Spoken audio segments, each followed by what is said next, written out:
দেশের গুরুত্বপূর্ণ উন্নয়ন প্রকল্পের বরাদ্দ থেকে লুটপাটে সিদ্ধহস্ত ছিলেন ক্ষমতাচ্যুত আওয়ামী লীগের সাবেক মন্ত্রী ও নেতাকর্মীরা। এমনকি এসব প্রকল্প শেষ হয়ে যাওয়ার পরও থেমে থাকেনি তারা। দেশের গুরুত্বপূর্ণ রাজস্ব উৎস সড়ক ও সেতুর টোল থেকেও নিজেদের পকেট ভারী করতে মরিয়া ছিলেন তারা। এসবের মাস্টারমাইন্ড ছিলেন তৎকালীন সেতুমন্ত্রী এবং আওয়ামী লীগের সাধারণ সম্পাদক ওবায়দুল কাদের।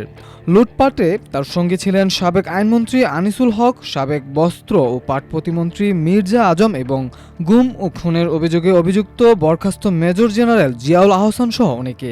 তবে শেখ হাসিনা পালিয়ে গেলেও বহাল তবিয়তে রয়েছে তাদের এসব লুটপাট কার্যক্রম। আর এতে সহযোগিতা করছে অন্তর্বর্তী সরকারের প্রশাসনে থাকা বেশ কিছু অসাধু কর্মকর্তা।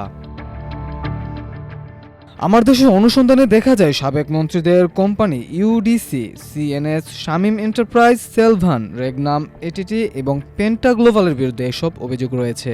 গত সরকারের আমলে প্রভাবশালী আওয়ামী লীগ নেতাদের সংশ্লিষ্ট এসব কোম্পানি এত ক্ষমতা ছিল যে তাদের বিষয়গুলো সঠিকভাবে অডিটও করা হতো না। তারা টোল কালেকশন করে 50% জমা দিত আর 50% লুটপাট করে নিত। কোম্পানিগুলোর ভারতীয় পার্টনার ভ্যান ইনফ্রার সহযোগিতায় এসব অপকর্ম চালানো হতো।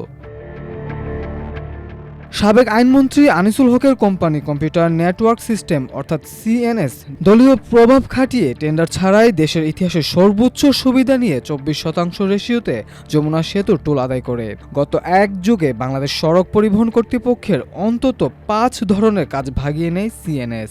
এমনকি অন্তর্বর্তী সরকারের সময়ও কোম্পানিটি ভৈরব, ঘোড়াশাল ও লেবুখালী সেতুর টোল নিয়ন্ত্রণ করছে।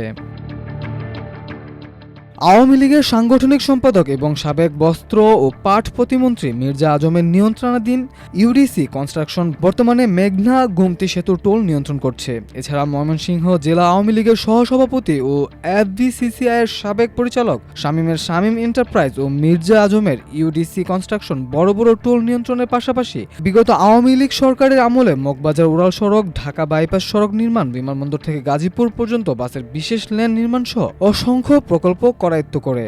জানা যায় সাবেক যোগাযোগ সচিব নজরুল ইসলাম বড় ধরনের অনিয়ম দেখে টেন্ডার বাতিল করে দিয়েছিলেন। তবে তিনি অবসরে যাওয়ার পর নতুন সচিব নুরিকে ম্যানেজ করে বাতিল টেন্ডার পুনরায় রিভিউ ও পাশ করিয়ে টোল প্লাজার দায়িত্ব নেয় এই দুই কোম্পানি। আরেক কোম্পানি এশিয়ান ট্রাফিক টেকনোলজি বিগত আওয়ামী লীগ সরকারের আমলে শেরপুর সেতু ও ফেঞ্চুগঞ্জ সেতুর টোল নিয়ন্ত্রণ করত। কোম্পানিটির মালিক ছিলেন সাবেক যোগাযোগ মন্ত্রী ওবায়দুল কাদেরের আশীর্বাদ পুষ্ট। সাম্প্রতিক এক অডিটে তাদের বড় ধরনের দুর্নীতি ধরা পড়ে।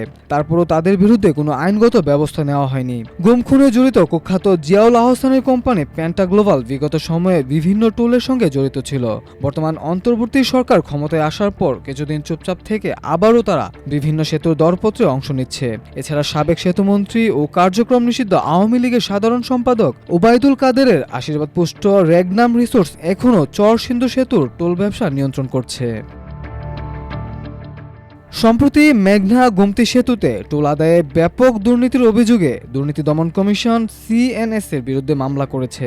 অভিযোগে বলা হয় 2016 সালে সিএনএস কে একক উৎসভিত্তিক দরপত্রের মাধ্যমে টোল আদায়ের দায়িত্ব দেওয়া হয়। কোম্পানিটি 489 কোটি টাকার বেশি বিল গ্রহণ করে ব্যাপক দুর্নীতি আশ্রয় নেয়। এই মামলায় সাবেক প্রধানমন্ত্রী শেখ হাসিনা, সাবেক 6 মন্ত্রী ও সরকারি উচ্চপদস্থ কর্মকর্তা সহ 17 জনকে অভিযুক্ত করা হয়েছে।